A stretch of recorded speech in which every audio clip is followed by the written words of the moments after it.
Welcome, everybody. It's been a long time since we gathered together to discuss some cricket. Of course, we have been doing it offline. Nice to do it in front of a camera once again. Please welcome Abhishek and Anirudh joining me as panelists today to this Clueless Insanity special, again covering the Border-Gavaskar Trophy. In a way, it's going back in rounds because the last time we began this, how we began this series was the Border-Gavaskar Trophy, and now 2 years later, we are here covering it again. Um, this series has become something like the showcase for Test cricket all over the world. India surprisingly dominating it 3 times. Uh, we saw India winning the first time in Australia and then doing a repeat. So holding on to the Border-Gavaskar Trophy for 3 consecutive times. And Australia is definitely in for revenge. Their recent form to go by is quite crazy, to be honest. They've been beating all the teams coming home without mercy. They recently defeated South Africa 2-0 and coming with some fervor to play us, of course, in the test match.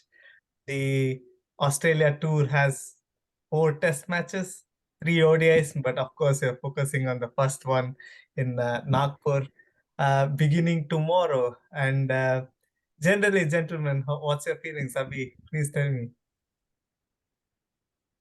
Too excited. As you rightly pointed out, BGT is something we are so used to it. Mm, it has great hype when compared to all the test series. Of course, it closing matches with Ashes. If not, I would still rate it higher than that for all Yeah, the of course. intensity and whatever happens on and off the field. Totally Absolutely. excited, especially after the how we are holding it, and we have another chance to hold the trophy. Yeah, And mind you, if we hold this, it would be the next time the series starts in Australia. They would have a gap of 10 years, a decade of holding the BGT is a absolutely. great thing. Yeah, that is unbelievable, and that's excellence that Australia has achieved with the Ashes in the past. But of course, for India to do that is crazy. Any short comments, especially given the backdrop of how important this series is for the World Test Championship? Is this like a precursor to that? What do you think? Yeah, absolutely. So as Avi was pointing it out, uh, it's the ashes for India as such. Yeah, Uh, People tout this as greater rivalry than Australia and England. So such is the craze for this, and like it's very important, absolutely, in terms of the World Test Championship. And yeah, very excited for this. all right. Thank you, gentlemen. Let's get directly to the matter. The squads for both sides. What's your first impression? Abhi, you can go. I would like to start with the Australian team first. All right. So they look very impressive, especially their spin bowling. They know they've done their homework well. They know what kind of pitches to expect in India, and they've strengthened their spin attack. Uh, of course, the battle will be Lyon, who's their legend, and of Yeah. course is a world cricketing legend as well. But there's a very interesting point there with the Australian squad. There are too many left-handers in the top Uh, seven, yeah. okay, which directly gets Ashwin into the play. So when we are looking the Australian squad, we straight away look into one person in Indian squad, that is Ravichandran Ashwin. Yeah. Uh, Not taking out any credit out of other people, but to start off. Uh, this is how it looks like. Yeah. I would leave the Indian squad to be covered by Ani. If I talk about it, he'll have nothing left. All right. I must add one more thing. We have an Ashwin for left-handers, but we also have an Aksar for the right-handers. He's equally devastating against them. And with Jaddu back, I'm sure our spinners definitely are better. But Ani, how do you reflect on the Indian squad? Do you think, yeah, some cause of concern, especially with the Bangladesh tour and how we played spin there? Uh, I feel like we are quite balanced, but like in terms of the middle order, it's quite uncertain. Like who is going to play with Shreyas Iyer is missing out as well, and we are missing Rishabh Pant. So that's Yeah, quite like he was deadly against Aussies. So somewhere that concern is around the middle order. But if not, it looks really great. And with the Jaddu back, that adds a lot of ammunition to the team. Three spinners, if you go with Jaddu, Aksar, and Ashwin. So this can be deadly, and they all can bat as well. So we bat deep. absolutely. Yeah. Uh, so that is a great added advantage for us. Uh, and like even Siraj can come and hit quite a blows in the end if required be. So Absolutely.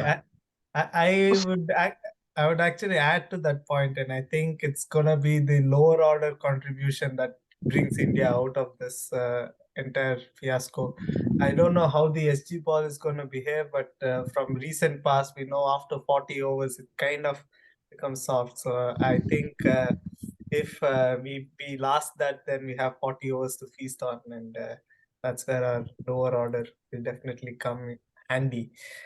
Some more things. Are you guys? What do you feel about Australia's squad for the first time being tested outside their own territory? We know that we went there and beat them. They've become stronger, but they have not really played this kind of spin in the subcontinent. What do you think about it? And yeah, like lot of talks about Marnus, the world number one test player right now. So like yeah, he facing spin, and like you saw some practice videos where like they are trying to have a replica of Ashwin and do a lot of things. So uh, so yeah, they are mentally prepared. I feel like it's a big challenge for them, and it would be really good to see how it goes. and you, Abhi, what do you think about the Australian preparation? Yeah, Ani rightly mentioned. So they have been doing their homework, right? But it would be interesting to see how Usman Khawaja plays. He is in very good form and is a good player of spin, and he uses his Yeah, sweep shot really well, yeah, which is very important. So how well he'll able to manage that rough patches and get the sweep shots going matters a lot, and especially uh, given the fact that in India, yeah, you won't be surprised seeing spinners opening the attack, right? yeah, Especially if you're having three spinners in your team. yeah. So apart from that, their batting looks really solid. It's not like we can simply roll over them. Even if we are preparing dust bowls, they Yeah. would be prepared for that. I think I was gonna comment. We are not rolling over anything, so we are letting it Yes. be a dust bowl. You can see the really unique pattern of watering as well. It's quite funny. Anyway, gentlemen, let's get to the meat of the business. The first test tomorrow. I just mentioned the pitch. How important do you think the toss is gonna be, Abhi? In India, it's toss is not just India. Wherever you go, toss matters. But here, because of the fourth innings, okay, you would want to bat first. Uh, you know how quickly the pitches wear and tear here. Uh, you won't be surprised to see the ball turning from the first session itself. So it is always important to win the toss, bat first, and put on good runs so that you're not batting in the fourth innings, which would be. I don't want to uh, put it from the Australian point of view as a minefield, but that is how it is. It will going to be. Yeah, and coming to you, Ani, Mitchell Stark not there, Rishabh Pant not there. Do you think this is gonna be another series dominated by the injury list more than the actual playing level. I hope it's not. I hope all the players are safe and sound, and we get to see the actual squad and not like someone playing with the last series. Especially, we saw everyone like it was beyond the squad. Basically, Yeah. people are like each match was a different playing 11. But it was a brave thing then. But I feel like this time it should be quite all right with India not uh, being like injury prone. We don't have those kind of bones Yeah. as in the down under, so that should be fine. But as Abhi was pointing out regarding the pitch, there are a lot of talks about Nagpur pitch turning from day one itself. So uh, Yeah. it is not like we might, as you had asked about Indian batting, like uh, even we might face challenges. Okay. And very quickly, who do you think is gonna win? And one more thing, how many days the match is gonna be played? Quickly, Abhi. Match. See, if India is batting first, it will go till day 4. If Australia is batting first, it will be done by day 3. Oh, And okay. who is going to win? See, wearing blue, having the background blue, seeing a lot of blue on my screen. I can't give a different answer. It would be India for sure. All right. Abhi goes with a bold prediction, 3 days. Ani. I feel a Sunday morning I'll wake up late because the match would be over by Saturday. And he also goes in 3 days. I am hoping that we also play a fourth day. But yeah, that's my feeling. But looking at the larger context, how much rides on for both teams, A, to win it, but also to win really good. Let's look at the broader context of the entire series. Let's get in a prediction, guys. I know Michael won indirectly or incorrectly predicted 4-0 during the previous BGT. What do you think this time? Ani, what's your prediction? I think we'll win the series 3-1.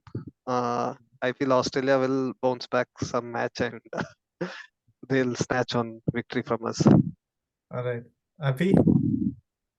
If at all Australia has a chance, it would be in the first test because we start little shaky in any series. We saw that against England few years ago in Chennai Test where we struggled against spin. So uh, good chance for Australia is in the first test.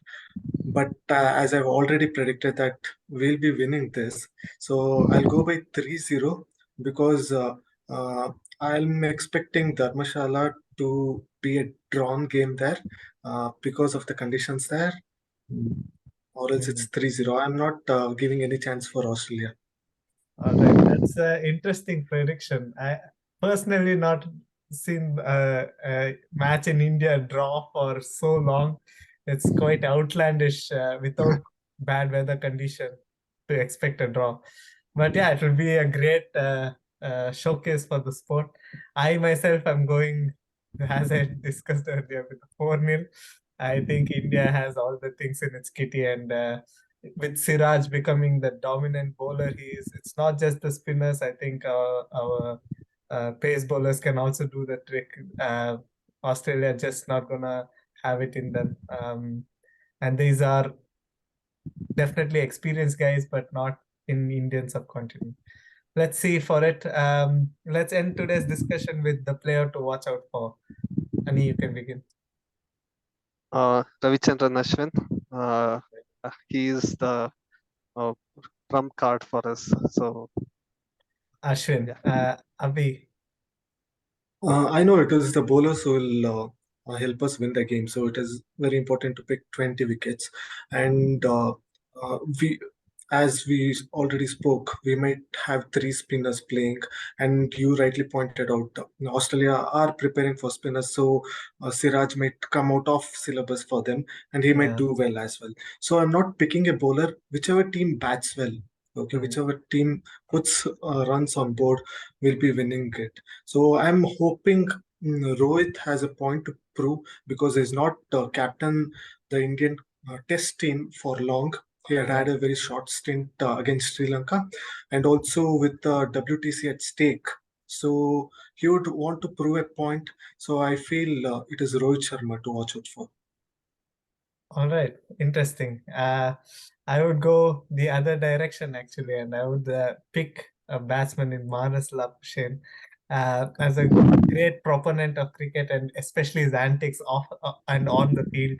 I really want to see how he plays in India and what his expectations and antics will be for a turning ball for an absolute ripper. What he's gonna do, I'm curious to see, and how he handles the likes of Akshar, of course Chetu. Jadeja, and I'm really I curious to hope he doesn't. I hope he doesn't do this leave and get get those. his stump knocked over. I hope he does. But okay. Thank you, gentlemen. That's all from us today. Stay tuned for more on Clueless Insanity. Bye bye. Thank you, Akshar. Thank you. Bye.